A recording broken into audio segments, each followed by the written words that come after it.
Please এমন বলিস না। বিশ্বাস কর, তোর প্রতি আমার কোনো অভিযোগ ছিল না, কিন্তু আশার সুইসাইডের পরও আমাকে অনুরোধ করেছিল যাতে আমি ওর সাথে থাকি, বন্ধুর মতো যাতে একটু সাহায্য করি ওকে। অনেকে আমাকে দেখে শান্তি পায়। বিশ্বাস কর, আমি ওকে মানা করে দিতে চেয়েছিলাম, বলতে চেয়েছিলাম আমার বিয়ে হয়ে গেছে, আমি যখন তখন ওর ডাকে দেখা করতে যেতে পারি না। কিন্তু ডক্টর বলেছিল যাতে ওর উপর কোনো মেন্টাল প্রেশার না পড়ে, ও যা চায়, যা করতে চায় তাই যেন দেওয়া হয় ওকে। ওর আম্মু আমার হাত ধরে অনুরোধ করেছে যাতে আমি একটু থাকি ওর সাথে, না তো ওনার মেয়ে বাঁচবে না। আমি পারিনি মায়ু, আমি মানা করতে পারিনি। একজন মায়ের কথা আমি ফেলতে পারিনি। আর আমার বাঁচা মরা, আমার অসুস্থতা তোর উপর প্রভাব ফেলে না? তুই ওকে বাঁচাতে পেরেছিস রুদ্র, কিন্তু ওকে বাঁচাতে গিয়ে তুই যে আমাকে মেরে ফেললি, তার কি হবে? আমি তো ওর চেয়েও বেশি অসুস্থ ছিলাম। ওরটা বাহিক্যভাবে দেখা গেল, আমি ভেতরে ভেতরে কতটা কষ্ট পাচ্ছিলাম। আমাকে কেন ফেলে দিলি? হ্যাঁ, আমার কষ্ট কেন চোখে পড়লো না তোর? আমি সস্তা তাই তুই আমাকে বাঁচানোর চেষ্টা কেন করলি না? রুদ্র তাকালো মায়ের দিকে। মায়ের নিশ্চুপে তাকিয়ে আছে ওর দিকে। রুদ্র ঢোক গিলে আকাশের দিকে তাকালো, আবার বলতে শুরু করলো। এই দুনিয়াতে কারা সবচেয়ে অসহায় জানিস? যারা অন্যের মুখের উপর না বলতে পারে না, যাদের নিজের অনিচ্ছা থাকে সত্যি অন্যের কথায় মেনে নিতে হয়। আমি তোকে বলতে চেয়েছিলাম সব, কিন্তু তার আগে আমার কিছু হয়েছিল। কেন যে আমি তোর সাথে অমন করেছি জানিস? আর সে সুইসাইডের পর যেদিন আমি ভার্সিটিতে গিয়েছিলাম, সেদিন রোহানের সাথে আমার দেখা হয়েছিল। তুই তো জানিস ওর সাথে আমার সাপে নেউলের সম্পর্ক। ও আমাকে বলেছিল আমি নাকি তোর হাতের পুতুল, তুই যা বলিস তাই আমাকে শুনে শুনে চলতে হয়। আমাকে তুই জোর করে বিয়ে করেছিস, আমি নাকি কাপুরুষ, আমার কোনো গায়রত নেই, তোর মুখের উপর কথা বলার সাধ্য নেই। এটা ভালোবাসা না, চামচামি। আরও অনেক অনেক কিছু বলেছে। আমার খারাপ লেগেছিল, খুব রাগ হয়েছিল মায়ু। আমি আমার সব রাগ তোর উপর ছেড়েছি। তার উপর আমার মা বাবা আমার বন্ধুরা সবাই খালি তোর পক্ষ নিত। কেন? তোর সব রাগের ভাগিদারি আমি কেন হব? ও কাপুরুষ বললেই কি তুই কাপুরুষ হয়ে যাবি? আমার মাথা কাজ করেনি তখন। আমি শুধু চেয়েছিলাম তোর থেকে প্রতিশোধ নিতে। এর জন্য যা ব্যবহার করেছি তোর সাথে, মনে হতো সবার ভালোবাসাই তো তুই পাচ্ছিস, আমার ভালোবাসা মানুষগুলো তুই কেড়ে নিয়েছিস। কিন্তু তুই চাস আমি তোকে ভালোবাসি, তাই আমি তোকে ভালোবাসবো না। এটাই হবে তোর প্রতি আমার সবচেয়ে বড় প্রতিশোধ। আমি কেমন যেন হয়ে গেছিলাম রে। I am sorry. তোর হিংসে হতো আমার উপর, হিংসে করে এসব করেছিস। মায়ের ঢোক গিলে বলল। রুদ্র অপরাধী দৃষ্টিতে তাকালো। মিথ্যে বলবো না, হ্যাঁ হিংসে হতো, অনেক বেশি হিংসে হতো আমার। তোর সাথে ঝামেলা হওয়ার পর রাহুল আমার সাথে কথা বলা বন্ধ করে দিয়েছিল। আমার সব বন্ধুরা আমার থেকে দূরত্ব বানিয়ে নিয়েছিল। আম্মু আমার সাথে কথা বলতো না, তার মনে হতো আমার জন্য তুই চলে গেছিস। তাই আমার মনে হতো সবাই খালি তোকে ভালোবাসে। আমার রাগ হতো, কষ্ট লাগতো, আর সব রাগ তোর উপর ছাড়তাম। বিশ্বাস কর, তোকে কটু কথা বলার পর আমার নিজেরই খারাপ লাগতো। তুই না থাকার প্রতিটা ক্ষণে আমার তোকে মনে পড়েছে, কষ্ট লেগেছে কেন তোকে এত বিশ্রভাবে কষ্ট দিলাম। তোকে যাতে আর কষ্ট দিতে না হয় সেই জন্যই তোকে বাড়িতে চলে যেতে বলেছিলাম। তুই চলে যাওয়ার পর প্রতিটা সেকেন্ডে মনোতাপে ভুগেছে, প্রতি সেকেন্ডে বুঝেছি আমি যে কত বড় অন্যায় করেছি তোর উপর। তোকে কষ্ট দিয়ে আমি ভালো নেই মায়ু, অনুতাপের আগুনে প্রতিনিয়ত জ্বলছি আমি। আমার কীভাবে যে আফসোস হতো। তোর কেন অনুশোচনা হবে রুদ্র? তোর মনে কেন আফসোস জন্মাবে? আফসোস করার কথা তো আমার। আমি কেন নিজেকে এভাবে শেষ করে দিলাম? আমার তো এভাবে শেষ হয়ে যাওয়ার কথা ছিল না। মায়া মলিন হাসলো। রুদ্র এগিয়ে গিয়ে শক্ত করে মায়ের হাতটা ধরল। মায়ের হাত ছাড়িয়ে নিতে চাইল, রুদ্র ছাড়ল না। মায়ের ব্যথাতুর শব্দ করে বলল। হাত ছাড়, ব্যথা করছে। রুদ্র হকচকিয়ে বলল। কি হয়েছে, এত শক্ত করে ধরে নি? মায়া এক হাত দিয়ে নিজের অন্য হাত চেপে ধরল। রুদ্রর হাত টেনে নিল, বিভ্রান্ত চোখে চেয়ে বলল। হাতে কি হয়েছে দেখি। আল্লাহ, এত কিসের দাগ? এই হাতের কি অবস্থা করেছিস তুই? আমি কিচ্ছু করিনি, ক্যানুলার দাগ। ক্যানুলা? তুই স্যালাড নিয়েছিস? মায়া উদাস স্বরে বলল। আমি 20 দিন হসপিটালে অ্যাডমিট ছিলাম, জ্বর কমছিল না কোনো মতে। তুই তো জানিস আমার জ্বরগুলো কেমন, ব্লাড লেভেল কমে গিয়েছিল অনেক, ব্লাড নিতে হয়েছে। তুই জানিস রুদ্র, আমি 20 দিন ঘুম ছাড়া প্রতিটা সেকেন্ড দরজার দিকে আশা নিয়ে তাকিয়েছিলাম। মনে হয়েছিল তুই আসবি। আমার অসুস্থতার কথা শুনে হয়তো নিজের ইগো ধরে রাখতে পারবি না। জানিস, আমার সব বন্ধুরা এসেছিল আমাকে দেখতে। প্রতিদিন ওরা নিয়ম করে আসতো। ইভেন আরশি পর্যন্ত এসেছে। ও যতই আমার চিরশত্রু হোক, আমি অসুস্থ হলেই দেখতে আসে। এই ব্যাপারটা আমার অনেক ভালো লাগে। ও হয়তো আমাকে দুর্বল দেখে মজা পায়, তারপরও আমার ভালো লাগে। রোহান এসেছে, বাঁশ মেরেছে আমাকে, তারপরও ওদের দেখে আমার ভালো লাগতো। ওই হসপিটালে সাদা বেডটা দেখতে দেখতে কিছু পরিচিত মুখ দেখলো, বুকের মধ্যে শান্তি লাগতো। সবাই এসেছিল রে, শুধু সে আসলো না, যার জন্য আমি সারাক্ষণ অপেক্ষায় থাকতাম। আকুল দৃষ্টিতে চেয়ে থাকতাম দরজার দিকে। সে সত্যি চেয়েছিল আমি মরে যাই। ওটা তার মনের কথা ছিল, শুধু রাগের কথা না।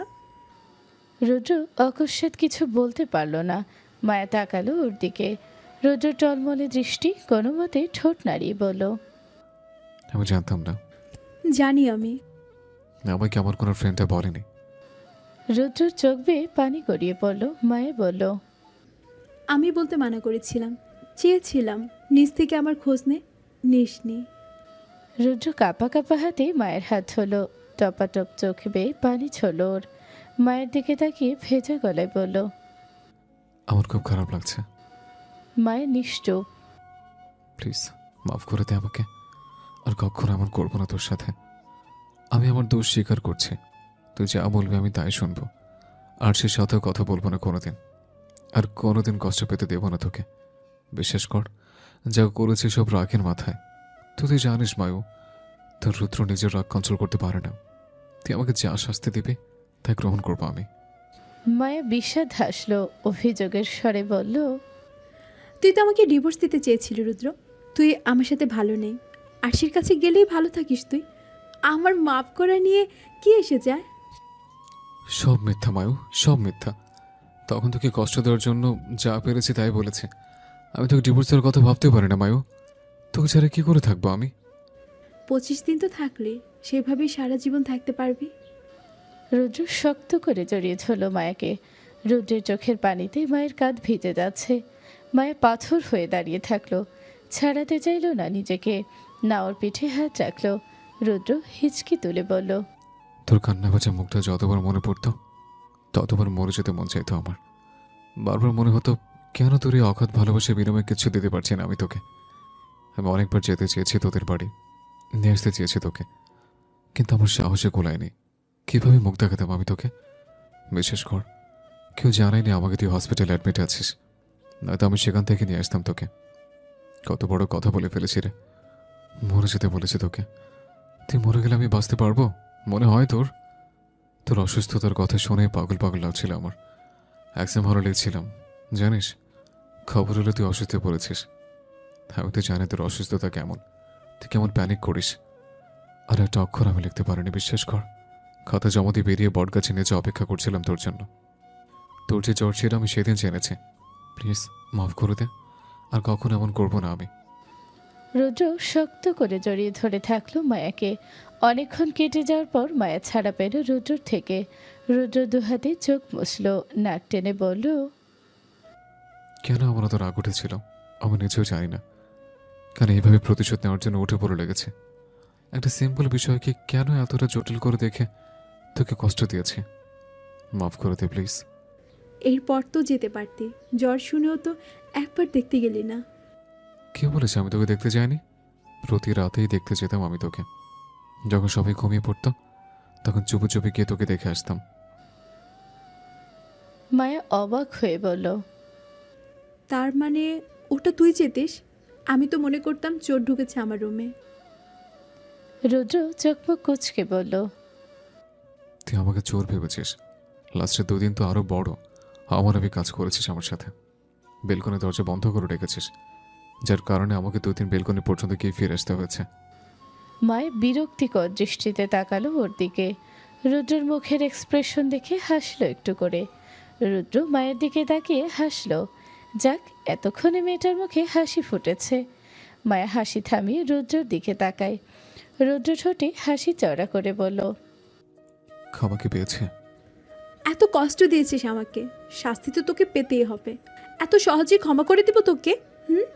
ঠিক আছে, যা শাস্তি দেবে সব শাস্তি মাথা পেতে নেব আমি। শুধু থেকে যা, বারবার যাওয়ার কথা বলিস না। মায়া মুখ বাঁকালো। নীরব হয়ে গেছে দুজনে। রুদ্র নীরবতা ভেঙে বলল, কফি খাবে? না। ঠিক আছে, আমি কি বানিয়ে আছি। রুদ্র চলে গেল কফি বানাতে। মায়া বিরক্তিকর চোখে তাকিয়ে চোখ ফিরিয়ে আনে সামনের পিচ ঢালা রাস্তায়। এ ছেলে সবসময় উল্টো বোঝে। পুরো রাস্তা শুনশান। মায়া এক ধ্যানে তাকিয়ে থাকে সামনের নীরব রাস্তায়। রুদ্র ডাকে মায়ের ভাবনার সুতো ছেড়ে। রুদ্র এক কাপ কফি এগিয়ে দেয় মায়ের দিকে। মায়া হাত বাড়িয়ে নেয়। মায়ের সামনের দিকে তাকিয়ে কফিতে চুমুক বসাচ্ছে। রুদ্র তার গা ঘেঁষে দাঁড়ায়। দোনামোনা করে হাতটা মায়ের কাঁধে রাখে।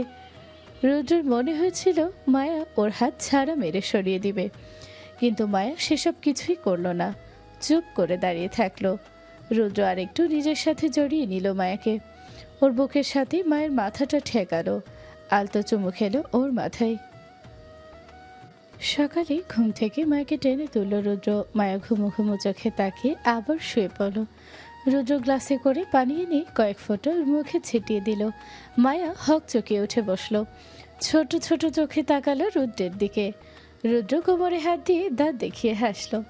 মায়াকে উদ্দেশ্য করে বলল, এক্সাম দিতে যাবে না তুই, নাকি এভাবে পরে পরে ঘুমাবে? কয়টা বাজে? মায়া হাই তুলে বলল, এক্সাম শুরু হওয়ার আর 30 মিনিট বাকি আছে। কি বলছিস? মায়া হতবাক দৃষ্টিতে তাকালো। হ্যাঁ দেখ, আমি রেডি, কিন্তু তুই এখনো বিছানা ছেড়ে উঠতে পারলি না।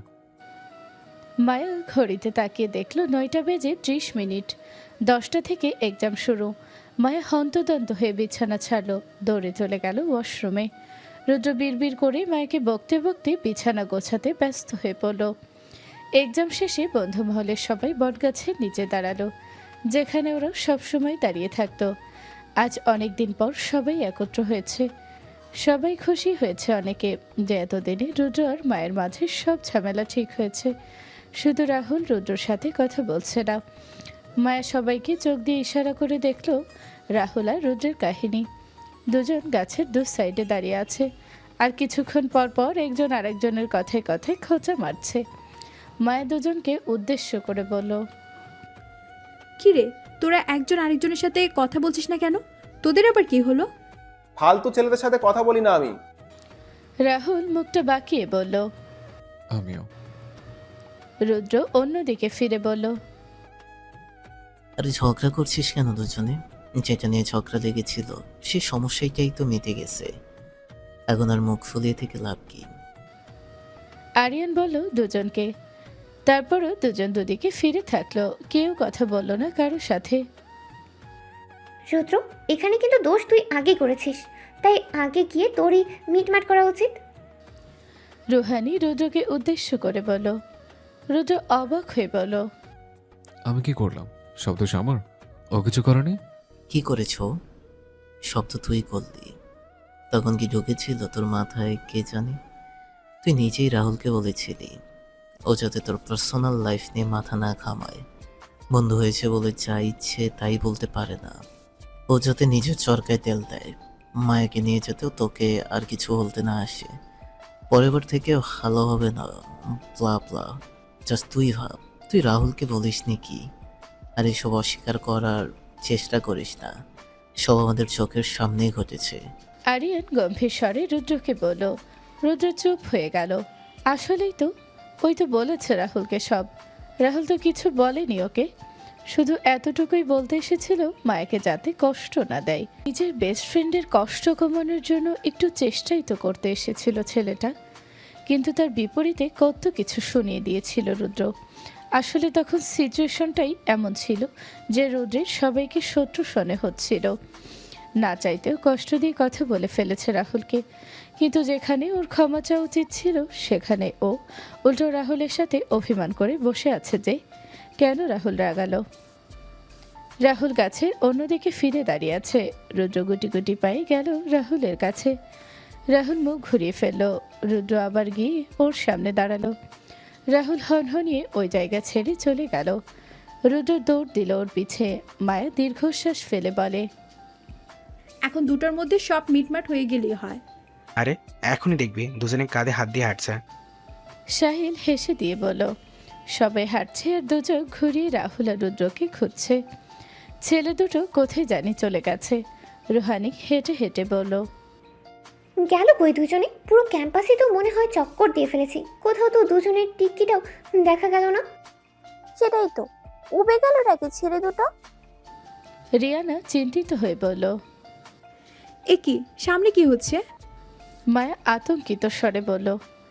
মায়ের দেখে দেখি সবাই সামনে তাকায়। রুদ্র আর রাহুল স্মৃতিসৌধর মোড়ে প্রায় 10-12 জন ছেলের সাথে মারামারি করছে।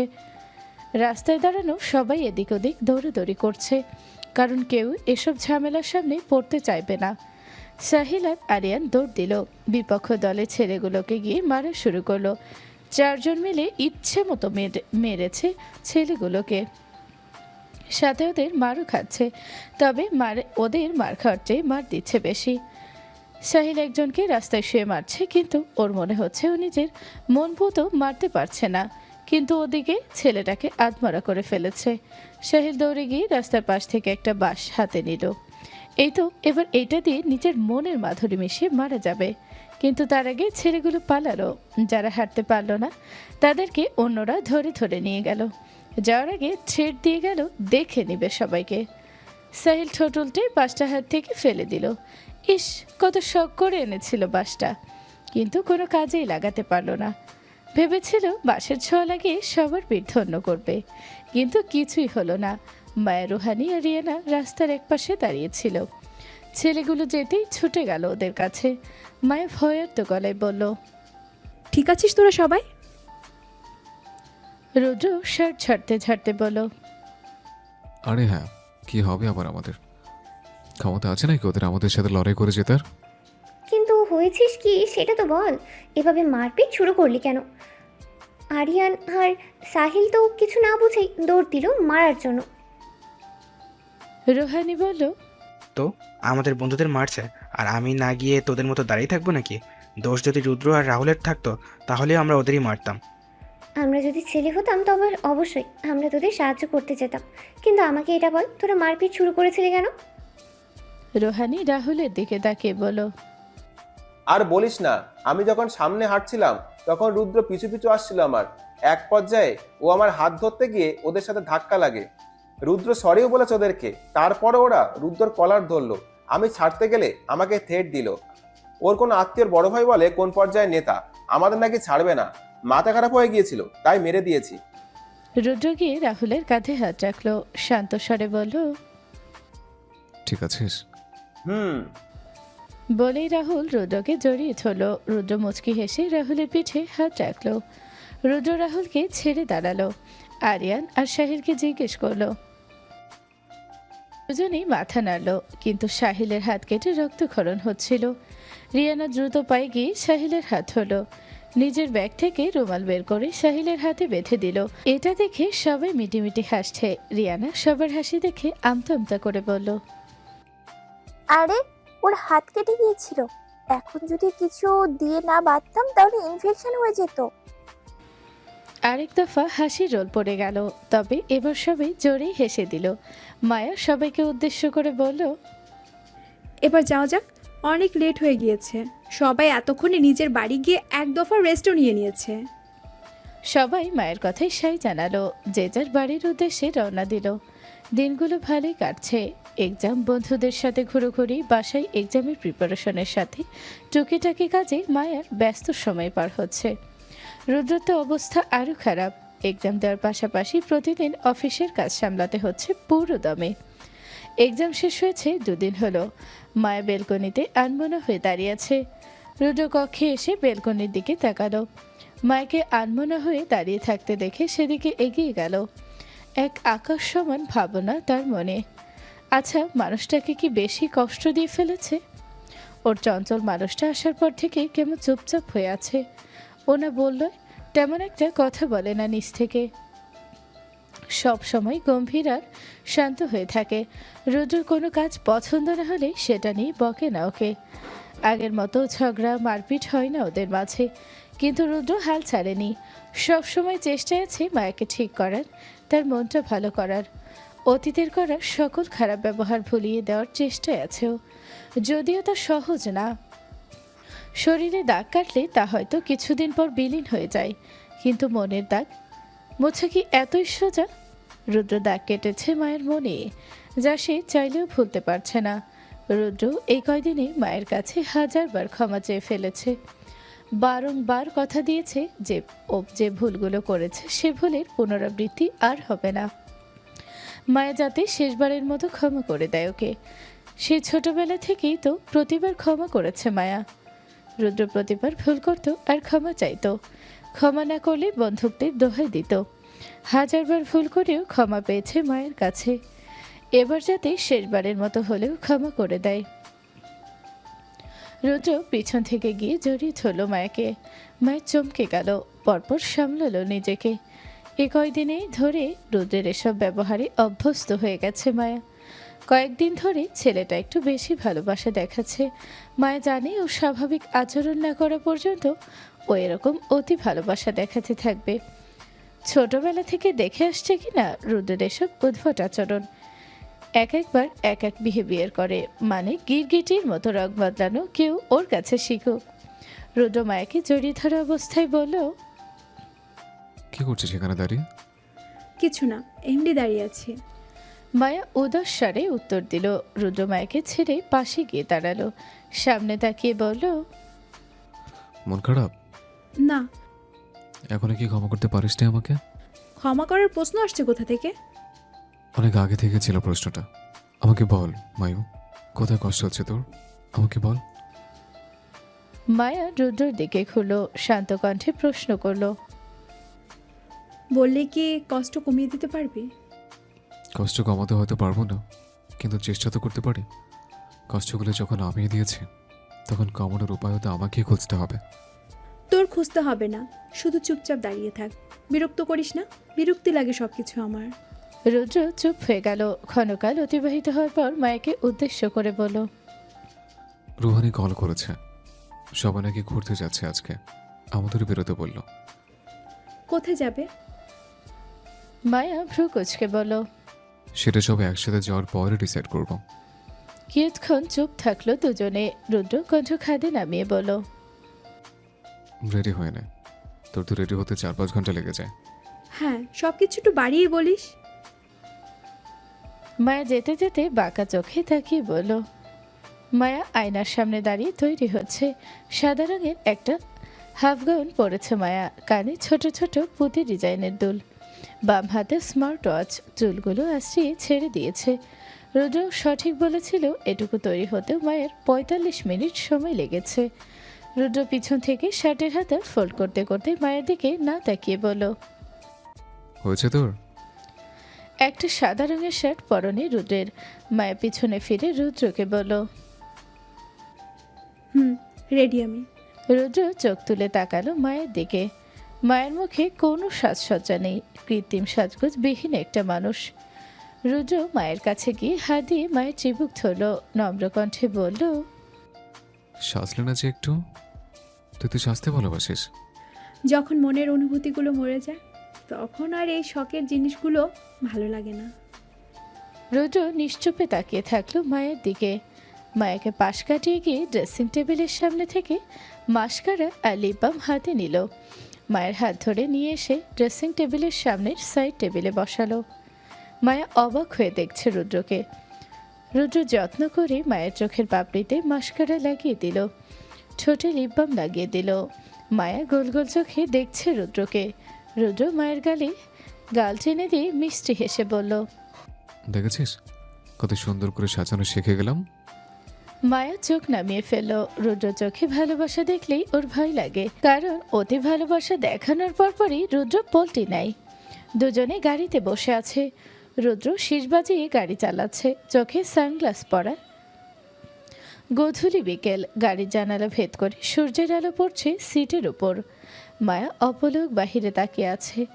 শহরের যানজটপূর্ণ রাস্তা পেরিয়ে ওরা গ্রামের মেঠো পথ ধরে এগিয়ে চলেছে। চারিদিকে প্রাকৃতিক সবুজের সমারোহ। পিছনের সিটে রুহানি আর রাহুল বসা। ওদের সামনে আরেকটা গাড়ি চলছে, সেখানে রিয়ানা, সাহিল আর আরিয়ান বসেছে। ওয়াহেদপুর গ্রামে ছোট কমলদহ বাজারের কাছেই অবস্থিত নীলাম্বর লেক। রাস্তার দুপাশ জুড়েই কাশফুলের রাজ্য।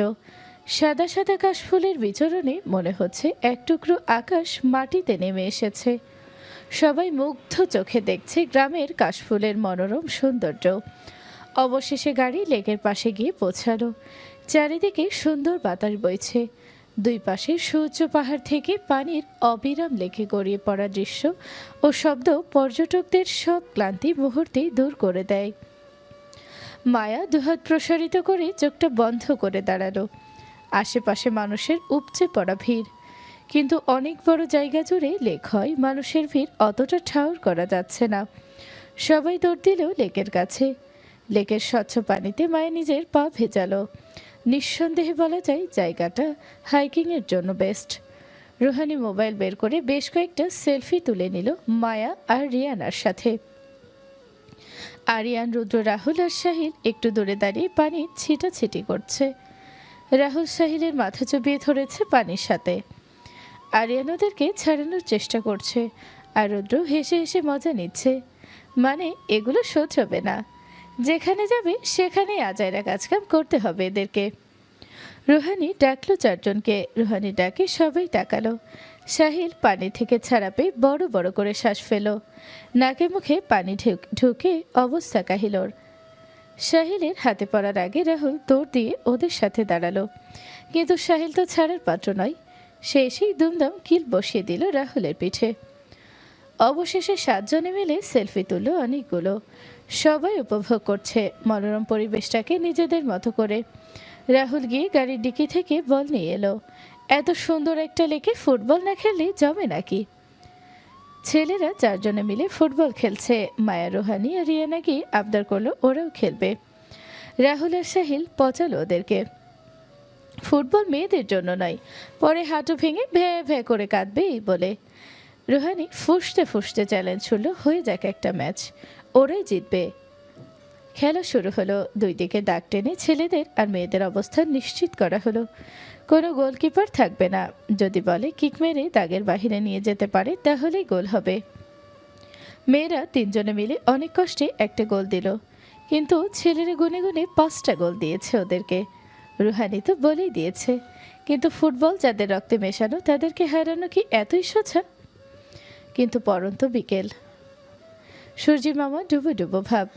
আকাশ লালচে রঙা ধারণ করেছে। কিছুক্ষণ আগে সুন্দর পরিষ্কার আকাশে মেঘ জমেছে। বৃষ্টি হবে হয়তো কিছুকাল পর। ছেলেরা এখনো ফুটবল খেলছে। লেকের পাড়ে ঘুরতে আসা আরও কয়েকজন ছেলে যোগ দিয়েছে ওদের সাথে। রুহানি আর রিয়ানা সবুজ ঘাসের উপর বসে নিজেদের তোলা ছবিগুলো দেখছে। 200 দিক ছবি তুলে ফেলেছে সকলে এই কয়েক ঘন্টায়। মায়া হৃদের পাশে দাঁড়িয়ে বাহারি মনোরম পরিবেশ নিরিবিলি হাঁটছে। রুদ্র মায়াকে একা হাঁটতে দেখে খেলা ফেলে দৌড়ে এলো। নিজের এক হাতে মায়ের এক হাত ধরে আঙুলের ভাঁজে আঙুল জড়িয়ে ধরল। মায়া এক পলক রুদ্রের দিকে যেয়ে আবার সামনে তাকিয়ে হাঁটতে লাগলো। দুজনে হাঁটতে হাঁটতে লোক সমাগমপূর্ণ জায়গা থেকে কিছুটা দূরে চলে এলো। মায়ের সামনের দিকে তাকিয়ে জিজ্ঞেস করলো, ওরা তো এখনো খেলছে, তুই চলে এলি যে? এমনি তোর সাথে হাঁটার জন্য। সুন্দর বাতাস বইছে, ভালো লাগছে হাঁটতে। অশ্বত্থ গাছের ডালে নাম না জানা 2টো পাখি বসেছে। মায়া আর রুদ্রকে অশ্বত্থ গাছের শিকড়ের ওপর বসলো। দুজনে চুপচাপ গাছের সাথে হেলান দিয়ে বসে আছে। রুদ্র মায়ের হাতটা নিজের কোলের উপর রেখেছে। রুদ্র আনমনে সামনে পর্যবেক্ষণ করে মায়াকে ডাকলো, জান, হুম, একটা কথা বলি তোকে। বল না। তুই আমাকে এত ভালোবাসিস কেন? এটা কেমন প্রশ্ন? মায়া ভ্রু কুচকে বলল, বল না দোস্ত, কত খারাপ বিহেভ করেছি আমি তোর সাথে, তোর মনটা বিষিয়ে তুলেছি, তারপরও তুই আমাকে কিচ্ছু বলিস নি। সব সময় আমার সাথে থেকেছিস, নিভৃতে ভালোবেসেছিস, তার বিনিময়ে আমি কিছুই দিতে পারিনি তোকে। কে বলেছে তুই আমাকে কিছু দিতে পারিসনি? এই যে প্রতিনিয়ত আমার দুর্বলতার আঘাত করেছিস, তুই আমার দুর্বলতা সেটা জানা সত্ত্বেও আরশির সাথে আরও বেশি মিশেছিস। তুই জানিস আমি তোর আশেপাশে কোনো নারীর ছায়াও সহ্য করতে পারি না, তারপরে তুই আমাকে দেখিয়ে দেখিয়ে সব করতি। রুদ্র মায়ের হাত নিজের সাথে আরেকটু জড়িয়ে ধরলো, নরম স্বরে বলল, কি করতাম আমি? আমার প্রতিনিয়ত মনে হতো তুই আমার উপর খবরদারি করছিস, আর সে সবসময় সিম্পাতি দেখাতো আমাকে। আমার তার সাথে সংসার করতে হচ্ছে, যাকে আমি ভালোবাসি না। আমাকে নাকি তোর জোর জবরদস্তি মেনে নিতে হচ্ছে। তুই জানিস আমি ডিসিশন নিতে গিয়ে কনফিউজড হয়ে যাই। মায়া হাসলো, নিজেকে সামলানোর চেষ্টা করলো, উদাস স্বরে রুদ্রকে বলল, এখন কনফিউশন হচ্ছে না? এখন তো ভালোবাসিস না আমাকে? এখন মনে হচ্ছে না জোর জবরদস্তি করছি? আমার সাথে অপারক হয়ে সংসার করতে কষ্ট হচ্ছে না? না, কোনো কনফিউশন হচ্ছে না। তোর সাথে সংসার করতে আমার কোনো কালেই কষ্ট হয়নি। অপরাগ হয়ে সংসার করিনি আমি। তা কি করা যায়? আমি মন থেকে চেয়েছিলাম সব ঠিক হয়ে যাক। তুই এখন বদলে গেছিস মায়ু, আমাকে আর জোর জবরদস্তি করছিস না। আমার কষ্ট হচ্ছে তোর নীরবতা সইতে। তোর কাহিনীটা কি বলতো? কিছুদিন আগেও না আমার কথায় রাগ উঠে যেত তোর, এখন আবার আমার কথা না বলা কষ্ট হচ্ছে। কোন দিকে যাব আমি বলতো? আগের মতো হয়ে যাও, প্রমিস। আর কখনো অমন করবো না। তুই বদলে যাস না মায়ু। যদি তুই বদলে যাস তাহলে আমার তোর মধ্যে কি পার্থক্য থাকলো বল? বদলে যাও তো আমার স্বভাব, আমি না বলতে নেই সবসময়। কেন কেন পল্টি নেস? তোর মেইন সমস্যাটা কি আমাকে বলতো? তোর কি মনে হয় তুই যেভাবে 2 দিন পর পর পল্টি নেস সেভাবে আরশি জীবনও সংসার করতো তোর সাথে? শুধু আমি বলে তোকে ছেড়ে চলে যেতে পারছি না, অন্য কেউ হলে ঠিকই এতদিনে চলে যেত। প্লিজ, এমনই থাকিস সবসময়, কোনোদিন ছেড়ে যাস না আমাকে। হ্যাঁ, তুমি এইভাবে আমাকে ভেতরে ভেতরে মেরে ফেলবা, আর আমাকে তোমার কাছে পড়ে থাকতে হবে। আমি চলে যাব না রুদ্র, কিন্তু হারিয়ে যাব। যারা চলে যায় তারা আবার ফিরে আসে, কিন্তু হারিয়ে যাওয়া মানুষ কখনো ফিরে আসে না। তুই যাওয়ার চেষ্টা করিস না একবার। এত সহজ নাকি আমাকে ছেড়ে হারিয়ে যাওয়া? হারাতে দেব না আমি তোকে। আশেপাশে জোরালো বাতাস বইছে, মেঘ গুড়গুড় করে ডাকছে। রুদ্র চারপাশে তাকিয়ে বলল, বৃষ্টি শুরু হবে মনে হচ্ছে, আমাদের এক্ষুনি যাওয়া উচিত। মায়া উঠে দাঁড়ালো, পা বাড়াতে যাবে তখনই ঝমঝম করে বৃষ্টি শুরু হলো। রুদ্র মৃদু বিরক্ত হলো, সেই নেমে গেল বৃষ্টিটা। মায়ের হাত দিয়ে ছুঁয়ে দিল বৃষ্টি, হাতের তালুতে পানি নিয়ে ছুঁড়ে মারল রুদ্রের মুখে। রুদ্র চোখ খিচে বন্ধ করতে খিলখিল করে হেসে উঠল। রুদ্র শার্টের হাতা দিয়ে নিজের মুখে পানি মুছল, ছোট ছোট চোখ করে তাকালো মায়ের দিকে। মায়ের মুখে হাত চেপে হাসলো, পরপর রুদ্রকে বলল, বৃষ্টিতে ভিজবি? রুদ্র চোখ বড় বড় করে বলল, মাথা খারাপ? এই সন্ধ্যার বৃষ্টিতে ভিজবো জ্বরে পড়ার জন্য? আমি তুই সুস্থ থাকবো শিওর, কিন্তু তুই তো অসুস্থ হয়ে যাবি। এত সিউরিটি দিয়ে কি করে বলছিস অসুস্থ হয়ে যাব? আর তুই সুস্থ থাকবি কি করে? কারণ আমি তোর মতো উইক না। 19 থেকে 20 হলে অসুস্থ হয়ে পড়ি না। এত কথা বুঝি না, আমি যাচ্ছি ভিজতে, তোর যেতে মন না চাইলে যাস না। বলেই মায়া পা বাড়াতে যাবে তখনই রুদ্র মায়ের হাত টেনে ধরল, ধমকে বলল, তার আমি করবি না একদম। এই সময় বৃষ্টি ভালো না। জ্বর থেকে সেরেছিস কদিন হলো, আবার অসুস্থ হয়ে পড়ার জন্য? রুদ্র, শেষবারের মতো বৃষ্টিতে ভিজতে চাই তোর সাথে, প্রমিস। আর কোনো দিন ভিজবো না। এই শেষবার না হয় জ্বর হোক, তোর সাথে ভেজার জন্য একটু না হয় জ্বরে পড়লাম। রুদ্র কিছু বলতে যাবে তার আগেই রুদ্রকে টেনে বৃষ্টির মাঝে দাঁড় করিয়ে দিল মায়া। রুদ্র নিভু নিভু দৃষ্টিতে দেখল মায়াকে। মায়া এক দৃষ্টিতে তাকিয়ে আছে ওর দিকে। রুদ্র চোখ ফেরাতে পারল না। প্রবল বজ্রপাতের শব্দে মাটিসহ কেঁপে উঠল যেন। মায়ের শক্ত করে আষ্টে পিষ্টে জড়িয়ে ধরল রুদ্রকে। রুদ্র প্রথমে হতভম্ব হলো, কিন্তু পরে নিজের হাতের বাঁধন শক্ত করে দাঁড়ালো। মায়া ফুপিয়ে বলল, রুদ্র, আমি যদি কোনো দিন হারিয়ে যাই মনে রাখবি আমায়, ভুলে যাস না কোনো দিন।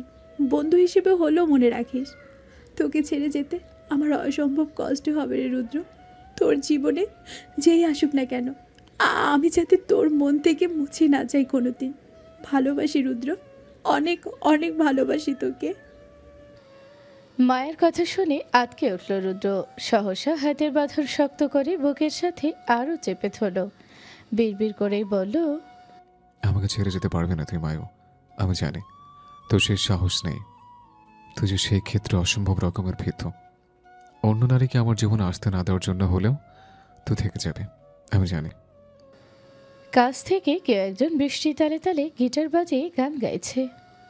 কেন মেঘ আসে হৃদয় আকাশে, কেন মেঘ আসে হৃদয় আকাশে, তোমারে দেখিতে দেয় না।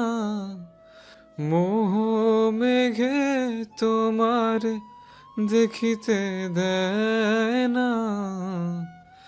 মাঝে মাঝে তব দেখা পাই চিরদিন, কেন পাই না।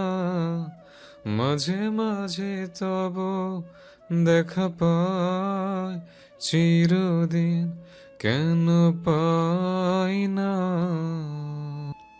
কেন মেঘ আসে হৃদয় আকাশে, তোমারে দেখিতে দেয় না। খোলা আকাশের নিচে ঝুমঝুম বৃষ্টির মধ্যে দাঁড়িয়ে আছে দুজন। মায়ের রুদ্রর বুকের সাথে লেপ্টে আছে। রুদ্রর বুকের ভেতর ঢিপ ঢিপ আওয়াজ হচ্ছে। বোকা ছেলেটা এখনো বুঝতে পারল না ঠিক কতটা ভালোবেসে ফেলেছে ও মায়াকে। তার মন প্রাণ কবেই হারিয়ে গেছে। বন্ধুত্বের ডাকার শব্দে শোনা যাচ্ছে, হয়তো খুঁজছে ওদেরকে, কিন্তু দুজনের কর্ণকুহরে সে শব্দ প্রবেশ করছে না। জাগতিক মায়া ত্যাগ করে তারা অন্য জগতে হারিয়ে গেছে। অতিবৃষ্টি হওয়ার দরুন পাহাড়ে ধস নেমেছে। মধ্যরাতে বৃষ্টি মাথায় বাড়ি ফিরেছে দুজনে। রাফানা চৌধুরী দুজনের জন্য অপেক্ষা করতে করতে ঘুমিয়ে পড়েছেন। রুদ্রর কাছে ডুপ্লিকেট চাবি থাকায় দুজনের বাড়িতে ঢুকতে কোনো সমস্যা হয়নি। দুজনেই ভেজা গায়ে কক্ষে ঢুকলো। রুদ্র মায়াকে বিছানায় বসিয়ে টাওয়াল বের করে মায়ের মাথা মুছে দিল।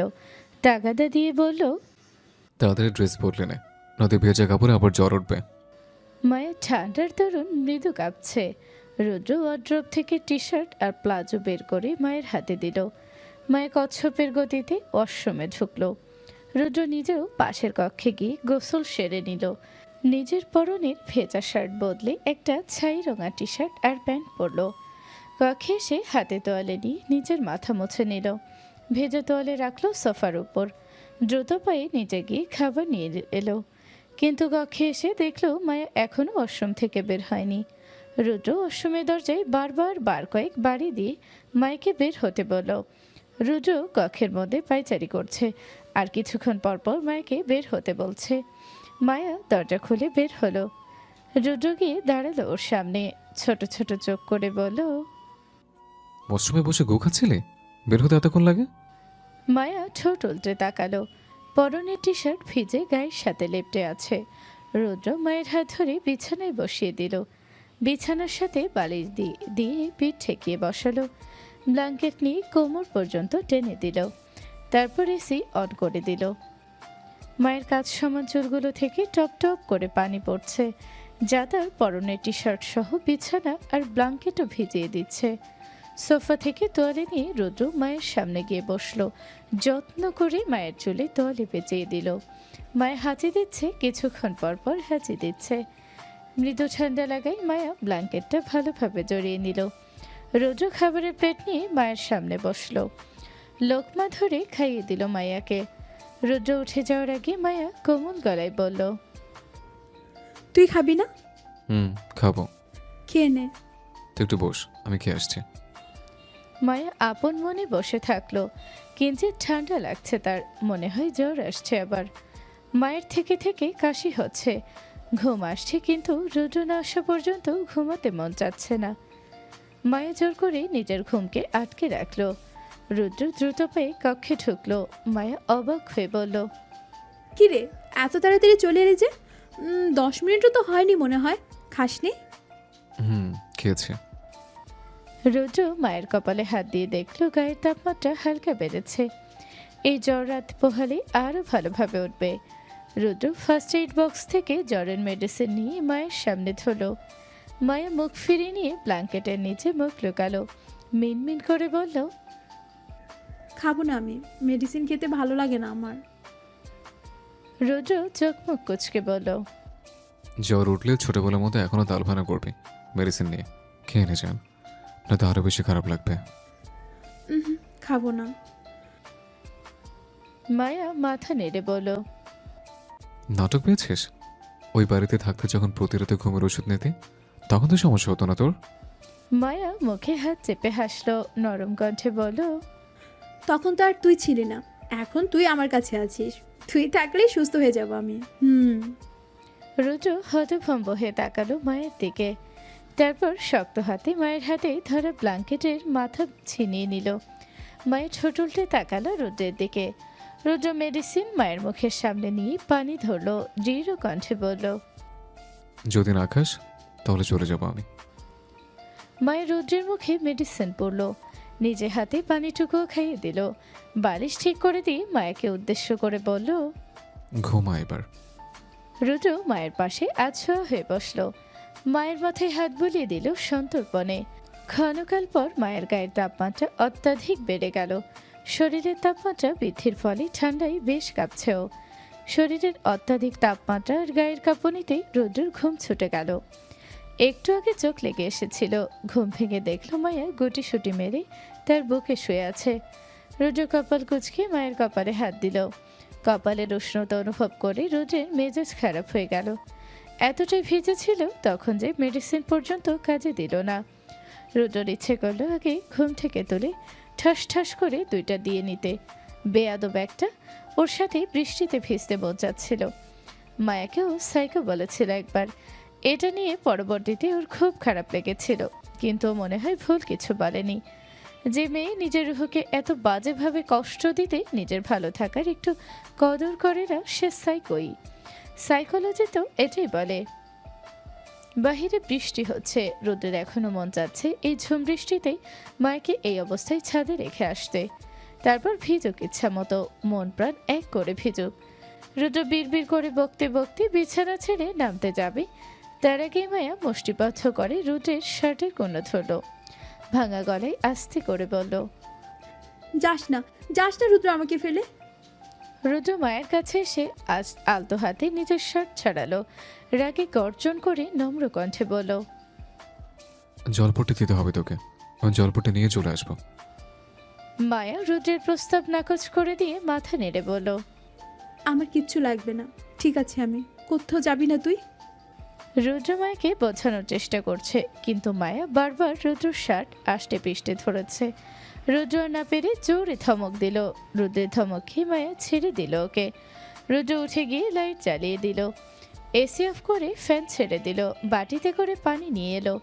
মায়ের কাছে গিয়ে তার মাথায় নিজের কোলের উপর রেখে দিল। তারপর জলপট্টি দিতে শুরু করলো। মায়া জ্বরের ঘোরে চোখ পর্যন্ত টেনে খুলতে পারছে না। বেশ কিছুক্ষণ জলপট্টি দেওয়া শেষে তাপমাত্রা একটু কমতেই রুদ্র মায়ের পাশে এসে বসলো। নিজের পরনের টি শার্ট খুলে ফেলল। এমনিতেই মায়ের গায়ের অতিরিক্ত তাপমাত্রা, তার উপর টি শার্ট পরলে আরও বেশি গরম লাগবে। রুদ্র খালি গায়ে মায়াকে নিজের কাছে টেনে নিল, নিজের বুকের উপর যত্ন করে রাখলো মায়াকে। মায়ের মাথায় হাত বুলিয়ে দিচ্ছে রুদ্র। মায়া রুদ্রের বুকে নাক ঘষছে।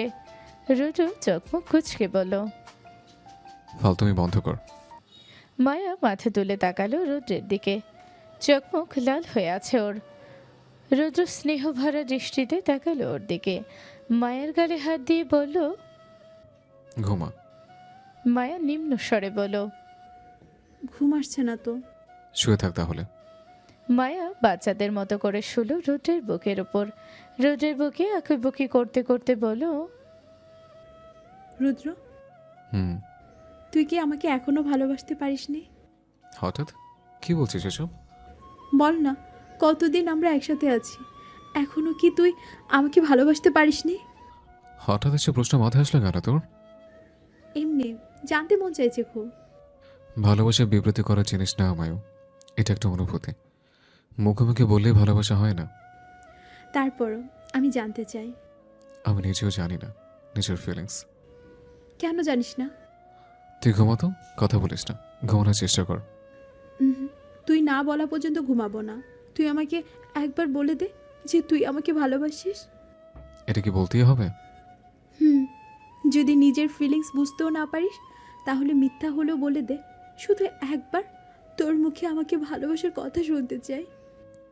প্লিজ মায়ু, জোর করিস না। তুই আমার এইটুকু কথা রাখতে পারবি না? বলছি তো, মিথ্যা হলেও বল না যে ভালোবাসিস। মিথ্যা বললে তো তোকে ঠকানো হবে। ঠকানো হবে না, আমি বলছি তো তোকে, শুধু ভালোবাসি বল। মাঝরাতে এসব কি শুরু করলে? মায়া অধৈর্য হয়ে বলল। তাহলে তুই বলবি না? এইভাবে আচমকা কি করে বলবো? একটু বোঝার চেষ্টা কর।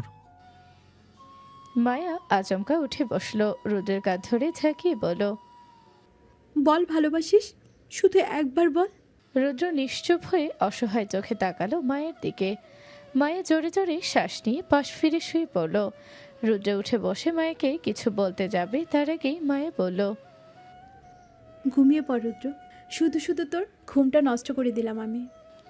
রুদ্র ঢোক গেল, মায়াকে বুঝিয়ে বলতে চাইল, কিন্তু মুখ দিয়ে একটা শব্দ বার করতে পারল না। রুদ্র পিছন থেকে মায়াকে জড়িয়ে শুয়ে পড়ল। মায়া চুপ করে থাকলো, কিচ্ছু বলল না। দু চোখের কার্নিশ বেয়ে পানি পড়ছে মায়ের। মায়া মুখে হাত দিয়ে নিজের কান্নার শব্দ আটকালো। পরপর হাতের উল্টো পিঠে মুছে নিল নিজের চোখের পানি, কিন্তু চোখের পানি মুছতে না মুছতেই আবার চোখ ভিজে যাচ্ছে। কাঁদতে কাঁদতে বালিশের একপাশ ভিজেই ফেলল মায়া। ছোটবেলা থেকে যে কাঁদেনি তা এই কয়দিনে কাঁদতে হচ্ছে। মায়া নিজেকে ছিচকাঁদুনে মনে হচ্ছে, কিন্তু ও কি করবে? রুদ্রের এসব ব্যবহারে যে অসম্ভব কান্না পায় ওর। কি এমন ক্ষতি হতো রুদ্রের ওকে ভালোবাসি বলে? এতদিন একসাথে থেকেও না হয় ভালোবাসা জন্মায়নি, তাই বলে মিথ্যে ভালোবাসি বলতেও সমস্যা ওর? ব্যাস একবার রুদ্রের মুখে ভালোবাসার কথাই তো শুনতে চেয়েছে। রুদ্র সেটাও বলতে পারলো না। মায়া পিছনে ফিরে একবার রুদ্রের মুখটা দেখে নিল। রুদ্র ঘুমাচ্ছে। মায়া রুদ্রর দিকে ফিরে ওর মুখে হাত রাখলো। একে তো জ্বর, তার উপর আবার কেঁদেছে। ওর চোখের পাতা ব্যথা করছে। মায়া আর জেগে থাকতে পারল না। রুদ্রকে দেখতে দেখতেই ঘুমিয়ে পড়ল। পরের দিনও মায়ের একটুও জ্বর কমলো না। রুদ্র ডক্টর ডেকে আনলো বাড়িতে। ডক্টর চেক আপ করে প্রয়োজনীয় মেডিসিন দিয়ে গেল মায়াকে। রুদ্র অফিসে যায়নি। মায়ের এই অবস্থায় ওকে ছেড়ে কোথাও যেতে ইচ্ছে করছে না। তাই সকালে উঠেই অশোককে কল করে বলে দিয়েছে যাতে অফিসের দিকটা ও সামলে নেয়। আর মায়া সারাদিন জব করেছে, যাতে রুদ্র ভালোবাসি কথাটা একবার হলেও বলে। রাতের বেলা রুদ্র আছোয়া হয়ে বসে ল্যাপটপে কিছু একটা কাজ করছে। মায়া তার পাশে শুয়ে মোবাইল টিপছে। কিয়ৎক্ষণ পর মায়া নিজের মোবাইল রেখে রুদ্রের কাছে এসে ওর হাঁটু জড়িয়ে ধরল। রুদ্র মুচকি হাসলো মায়ের কাণ্ড দেখে। মেয়েটা এখনও স্বাভাবিকভাবে জড়িয়ে ধরতে পারে না ওকে কখনো। হয় ওর হাঁটু জড়িয়ে ধরবে, নয়তো শার্ট, নয়তো পা ধরে ঝুলে থাকবে। মায়া রুদ্রের হাঁটুতে মাথা রেখেই বলল। কাজ কখন শেষ হবে? এই তো শেষ হয়ে গেছে। বসেই পাশের সাইড টেবিলে ল্যাপটপ রেখে মায়াকে নিজের কাছে নিয়ে আসলো। মায়া আহ্লাদি হয়ে রুদ্রের গলা জড়িয়ে ধরল। অতিরিক্ত কাশির ফলে মায়ের গলা বসে গেছে। মায়ের রুদ্রকে ভাঙা গলায় বলল। তুই আজকেও আমাকে ভালোবাসিস বললি না। আবার শুরু হলো তোর প্যান প্যানা নেই? আজ পুরো দিনে এই কথাটা কতবার বলেছিস? হিসেব আছে? তুই বলে দিলেই তো ঝামেলা চুকে যায়। পারবো না বলতে। তোর মুখে ভালোবাসি কথাটা না শুনে যদি আমি মরে যাই, তাহলে আমি মরেও শান্তি পাবো না, বিশ্বাস কর। রুদ্র ধমক দিল মায়াকে। মায়া কাচুমাচু হয়ে বসলো। রুদ্র রাগী কণ্ঠে বলল। কতবার বলেছে এসব কথা বলবি না? সবসময় এসব কথা বলা কি জরুরি? আচ্ছা সরি, আর বলবো না। আগে তুই শান্ত হ। মায়া রুদ্রকে শান্ত করার চেষ্টা করে বলল। প্লিজ মায়ু, একটু বোঝার চেষ্টা কর। ভালোবাসার কথা এইভাবে বলা যায় না। মুখোমুখি ভালোবাসি বলে লাভ কি? মনের অপ্রকাশিত অনুভূতিটাই তো আসল। মায়া বাচ্চাদের মতো করে তাকিয়ে আছে রুদ্রের দিকে। রুদ্র হাত দিয়ে টেনে নিল মায়াকে নিজের কাছে। বুকের উপর রেখে মাথায় হাত বুলিয়ে দিল। নরম স্বরে বলল। সরি এভাবে বকা দেওয়ার জন্য, কিন্তু মাঝে মাঝে এমন জেদ ধরিস। আমি জেদ ধরি? ধরিসই তো। কালকের একটা কথা এখনো গো ধরে বসে আছিস। বলতে হবে মানে বলতেই হবে। এই কথাটা বাদ দিয়ে অন্য কিছু বলা যায় না? কি বলতাম? রুদ্রের বুকে মুখ গুজে মায়া প্রশ্ন করল। তোর যা ইচ্ছে বল, দেখি তোর টেচ্ছার কথা বলতো। মায়া মাথা তুলে কিছু ভাবার ভান করলো। তারপর রুদ্রের দিকে তাকিয়ে খুশি হয়ে বলল। জানিস, আমার না বিয়ের পর থেকে একটা ইচ্ছে হয়েছে। তাই নাকি? দেখি, বলতো কি ইচ্ছে, আমি একটু শুনি। রুদ্র মৃদু হেসে বলল। মায়ের একটু কাছে গিয়ে জড়িয়ে ধরল রুদ্রকে, গমগমের স্বরে বলল, আমার না অনেকগুলো বেবি হবে। কি? বলেই রুদ্র অট্ট হাসলো। মায়ের চোখ ছোট ছোট করে তাকালো, রুদ্রের বুকের উপর ঘুষি মেরে বলল, তুই নিজেই তো আমাকে ইচ্ছের কথা বলতে বললি, এখন আবার হাসছিস? রুদ্র অনেক কষ্টে নিজের হাসি থামালো, মুখে হাত চেপে মিটি মিটি হেসে মায়ের দিকে তাকালো। মায়া বিরক্তিকর চোখে তাকিয়ে আছে রুদ্রের দিকে। রুদ্র মায়াকে আবার টেনে নিল নিজের কাছে, শক্ত করে জড়িয়ে ধরল ওকে। মায়া গুটি সুটি মেরে শুয়ে থাকলো রুদ্রের বুকে। অনেকগুলো বেবি? রুদ্র হেসে জিজ্ঞেস করলো, পচাচ্ছিস? না। আচ্ছা, স্পেসিফিক্যালি বল, কয়টা? জানি না, বল না। কমপক্ষে একটা ফুটবল টিম তো বানাতেই হবে। রুদ্র লাজুক হাসলো, মায়ের চুল টেনে দিতে দিতে ডাকলো তাকে। মায়া প্রত্যুত্তরে কিছু বলল না, ঘুমিয়ে পড়েছে মেয়েটা। অসুস্থ শরীরে নিজের ঘুমের সাথে যুদ্ধ করে টিকতে পারল না, নয়তো এত তাড়াতাড়ি ঘুমানোর মানুষ মায়া না। খুব বাজে একটা স্বপ্নে মাঝরাতে রুদ্রের ঘুম ভাঙল। রুদ্র হন্তদন্ত হয়ে উঠে বসলো, পাশ ফিরে ঘুমতো মায়াকে দেখে জোরে জোরে শ্বাস ফেলল। তারপর শক্ত করে মায়াকে জড়িয়ে ধরে মায়ের গালের সাথে গাল ছেঁকালো। মায়ের কপাল কোচকালো, পরক্ষণে আবার ঘুমিয়ে পড়ল। রুদ্রের বুকের মধ্যে ধূপ ধূপ আওয়াজ হচ্ছে, বুকের মধ্যে নিজের প্রিয় কিছু হারিয়ে ফেলার তীব্র ভয়। পুরো রাত রুদ্র টেনশনে দু চোখের পাতা এক করতে পারল না। সকালে মায়া মন খারাপ করে বসে আছে সোফায়। রুদ্র ভ্রুকুচকে তাকিয়ে আছে ওর দিকে। এই সকালে মেয়েটার মন খারাপের কারণ খুঁজে পাচ্ছে না রুদ্র। রুদ্র নিজের কৌতূহল ধরে রাখতে না পেরে বলল, কিরে, কি হচ্ছে তোর? এইভাবে মন খারাপ করে বসে আছিস কেন? এমনি। রুদ্র উঠে এসে মায়ের পাশে বসলো, কাঁধে হাত রেখে জড়িয়ে ধরে মায়েকে বলল, এমনি করে মন খারাপ থাকে? কি হয়েছে বলতো? বললে কি মন ভালো হয়ে যাবে? চেষ্টা করবো ভালো করার। মায়া রুদ্রের দিকে তাকালো, কাঁধে হাত রাখায় রুদ্রের হাত ধরে বলল, আম্মুর কথা খুব মনে পড়ছে। ফোন কর, কথা বলে দেখ মামুনির সাথে, দেখবি ভালো লাগছে।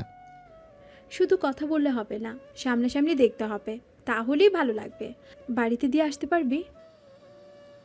রুদ্র আচমকা উঠে দাঁড়ালো, মায়ের সামনে দাঁড়িয়ে রক্ষ স্বরে বলল, মগের মূল্য পেয়েছিস? বাড়ি থেকে ঘুরে এসেছিস কদিন হলো, আবার যেতে চাচ্ছিস?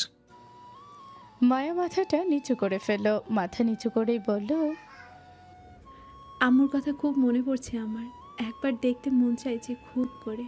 শুধু একদিন থাকবো, প্লিজ দিয়া। রুদ্র রুক্ষতা বর্জন করে স্বাভাবিক স্বরে বলল, দেখ, শ্বশুর বাড়ি থেকে এভাবে ঘন ঘন বাপের বাড়ি যাওয়া যায় না। তুই শ্বশুর শাশুড়ি তোকে কিছু না বললেও তোর হাজব্যান্ড এসে মেনে নেবে না। মায়া মুখটা কালো করে বলল, এভাবে বলছিস কেন? বলছি তো শুধু একদিন থাকবো। রুদ্র মাথা নাড়িয়ে বলল, না মানে না। মায়া বলতে গিয়ে থেমে গেল, কিছু একটা ভেবে বাঁকা হাসলো। রুদ্র মায়ের হাসি দেখে চিন্তায় পড়ে গেল। ও এভাবে হাসলেই রুদ্রর ভয় লাগে, কারণ এ হাসির পরই মায়া কুটনামি শুরু করে। মেয়েটা আবার কি শয়তানি আটছে মনে মনে কে জানে। মায়া হাসি মুখেই বলল, ঠিক আছে, যাব না। তার আগে তোকে আমার একটা শর্ত মানতে হবে। কি শর্ত? রুদ্র ভ্রু কুচকে বলল, বাড়ি যাব না আমি, তার আগে তুই বলবি যে তুই আমাকে ভালোবাসিস। রুদ্র রাগে দৃষ্টিতে তাকালো মায়ের দিকে, পারলে চোখ দিয়ে ঝলসে দিত ওকে। রুদ্র মুখের অবস্থা দেখে মায়া হাসলো, রুদ্রের দিকে তাকিয়ে বলল, বল কোনটা করবি? দেখ, যে কোনো একটা তো তোকে করতেই হবে। হয় ভালোবাসিস বল, নয়তো বাড়ি দিয়ে আয়। রুদ্র চিন্তায় পড়ে গেল, কি করবে। মায়া একেবারে জাতাকলে ফেলেছে ওকে। মায়ের সামনে ভালোবাসে কথাটা তো মুখ দিয়ে জীবনেও বের হবে না। এতই তো মেয়েকে ভালোবাসার কথা বলেছ, কিন্তু মায়াকে ভালোবাসি বলতে কিসের এত জড়তা? কাজ করে কে জানে। রুদ্র একবার ভাবলো মায়াকে বলবে কথাটা, কিন্তু পরক্ষণে ভাবলো যাক না, মেয়েটা নিজের মায়ের কাছে, নিশ্চয়ই অনেক মনে পড়ছে মাকে, নয়তো এভাবে মন খারাপ করে বসে থাকবে কেন।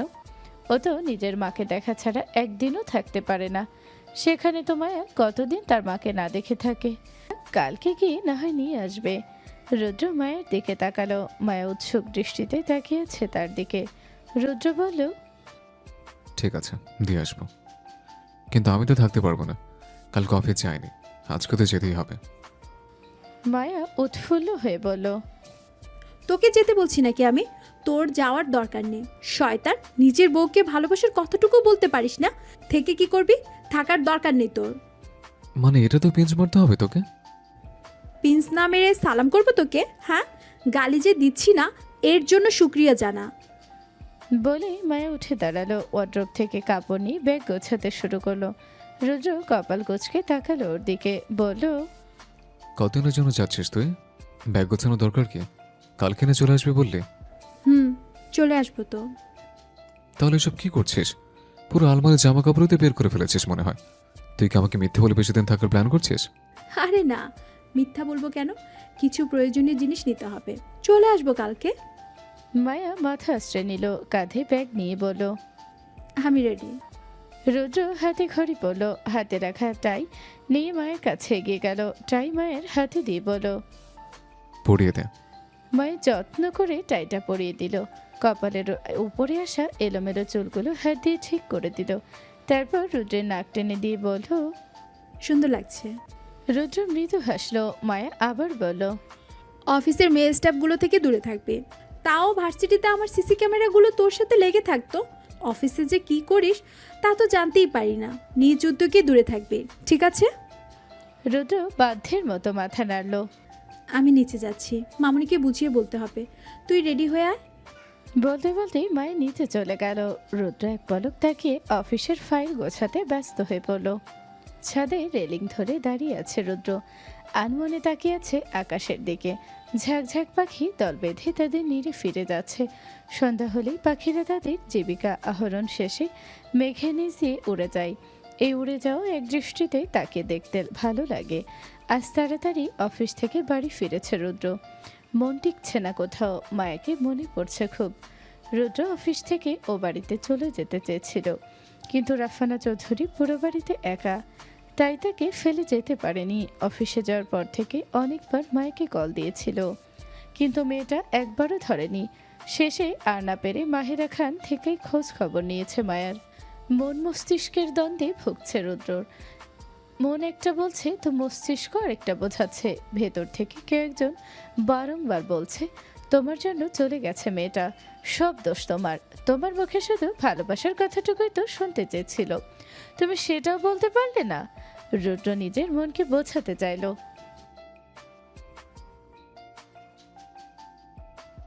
ওর নিজের সত্তা ভেতর থেকে উত্তর দিল, কেন কেন ওকে সব কিছু জানতে হবে?